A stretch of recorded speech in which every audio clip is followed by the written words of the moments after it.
About a year ago, I bought a stock engine BMW 335i, and if you don't know the N54 platform, it is really tough to get one that is unmodified. And if you don't believe me, just listen how shit she sounded when I just got her.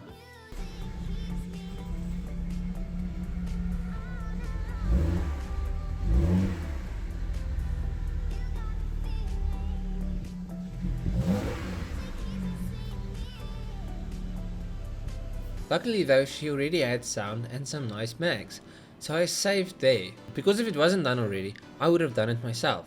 And the sound is really well installed and sounds awesome, but she was slow. So within the first week of ownership, I bought 2 BMC filters because as we all know that adds like 50 horsepower, and I bought a race chip. PS, the race chip was my first video on YouTube.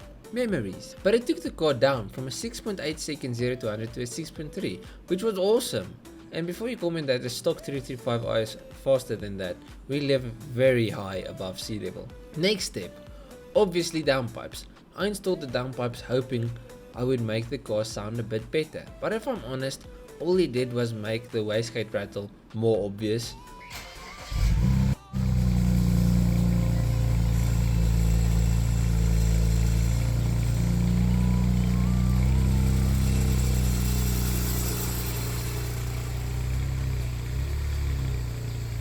But luckily I am a genius, so I made the car louder than the wastegate rattle, on a budget.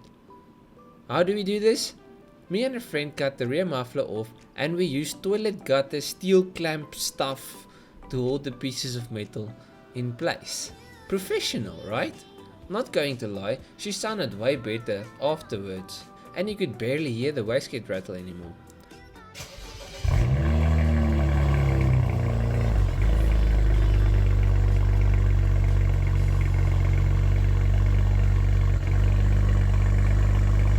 But more importantly, she was loud, and I like loud.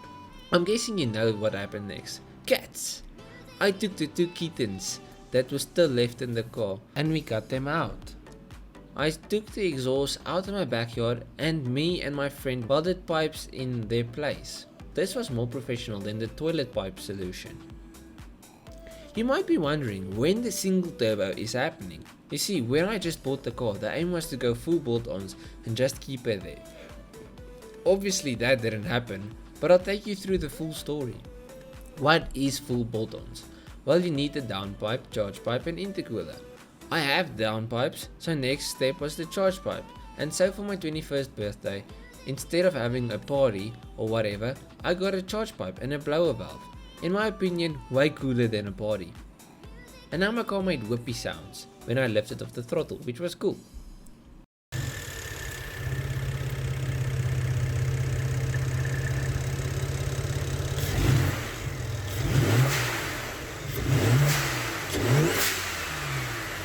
Obviously next was the intercooler, which once again I DIY'd, and once again something went wrong. On my first test run, I shot off the boost pipe, but you live and you learn. It isn't the biggest intercooler ever, but it's more than enough for my needs. Next step was tuning the car. Now with most cars, you need to take your car to a tuner and they will stage 1 the car or whatever. The N54s are quite cool, since you can buy software and tune your car on your driveway. I bought an MHD Stage 2 Plus map, installed it and got my 0 to 60s down to 4.8 seconds. The car felt proper fast, and obviously I added some crackle and pops because I needed the car to be a bit more obnoxious, you know. You can't agitate the neighbors with a soft car. I had to do it.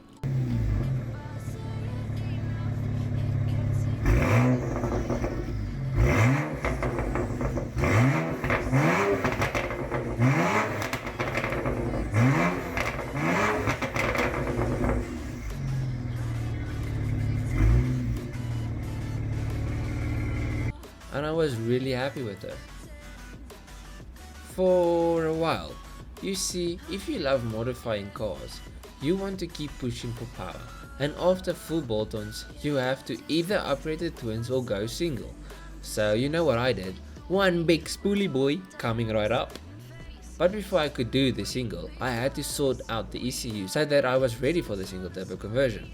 So I got a JB4. It just makes the whole conversion much easier and lets you have multiple maps to play with. And then I did a base dyno.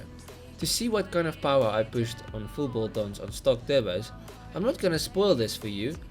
Go check it. It's on the I'll leave a pop-up here, but she was pulling strong.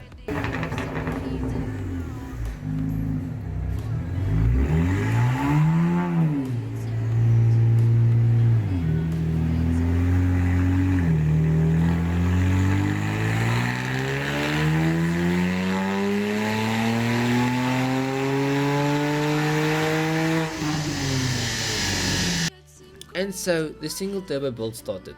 I bought all the parts I needed and started getting quotes because I wanted it done professionally, but I didn't have an unlimited budget. So I searched for a shop that didn't charge an arm and a leg. I found a tiny shop named A&M Performance, and he just opened his own shop after years of working for a local tuning company. The first time I visited my car, she looked bad. The entire front end was stripped and the turbos were off. By the way, look at the difference between the big turbo and the old ones. He explained the plans going forward and I was off once again. The plan was going to check on the car every week to see the progress on my car. So each week I went in and saw the car progress bit by bit. Now my manifold is completely custom. I didn't buy a kit, and if you look at the parts you will see that they are built really well. The first time we started though, I was crazy nervous and crazy excited at the same time. And then I heard the sound. It's so much deeper with the single. I was in love, but still couldn't take her home.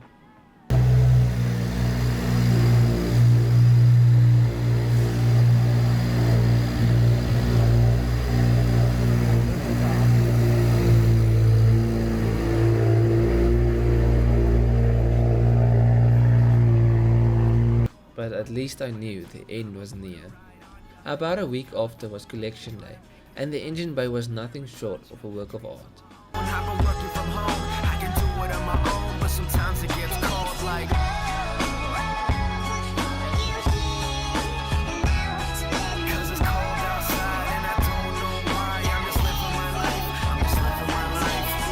The owner made sure everything looked perfect and was up to his standards.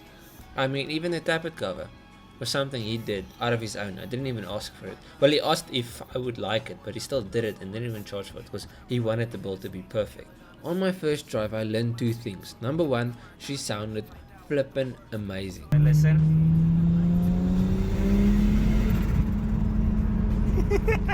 It does sound very good. And number two, there was something wrong with my booster note because she was overboosting.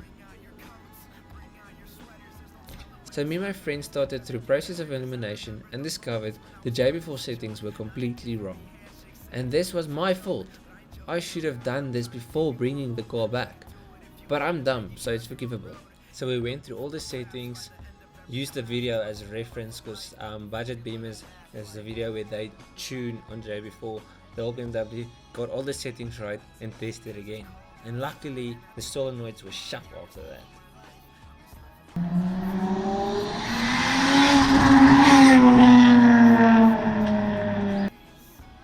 What I'm about to show you was my first drive at 17 psi, and the reaction says it all.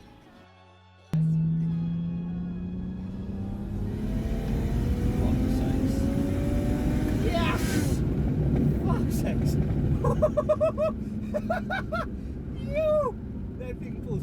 Is that 17 psi? Anyways, like I think you have seen in this video, I am really smart, so I left the valve cover gasket for after the conversion. What a job that was! But with the valve cover, I installed step 2 cooled spark plugs and S55 coils to try and combat future misfire issues. So that is where we are today. I still have to dyno her, and I didn't dyno her before this video because I wanted to make a separate video on that. But she runs 20 psi happily on pump fuel, and ethanol, that's the next step in this operation. If you want to follow the rest of this build going forward, consider subscribing. I'll check you guys in the next one. Cheers, eh?